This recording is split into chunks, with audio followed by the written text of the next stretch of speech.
Sana matapos ng tig-init na to kasi wala na tayong kuha ng kabuhayan natin. Sana umulan na para kami makapananim na.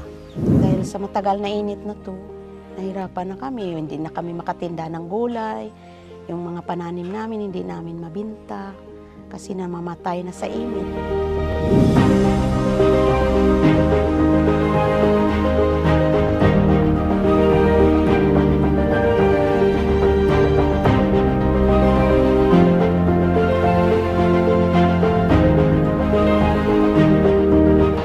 Maraming salamat sa inyong tulong sa amin. Kahit na kami dito sa bundok, abot ninyo kaming tulungan. Malaking tulong yun sa amin. Mga isang buwan na yung konsumo namin. Maraming salamat po, kapatid na Eduardo Manalo, sa malaking tulong niyo po sa amin. Aming tagapamahalang pangkalahatan, kapatid na Eduardo P. Manalo, mula po sa mga binigyan po ng lingap dito sa distrito ng Iloilo South, ay buong puso pong nagpapasalamat. Purihin ang ating Panginoong Diyos.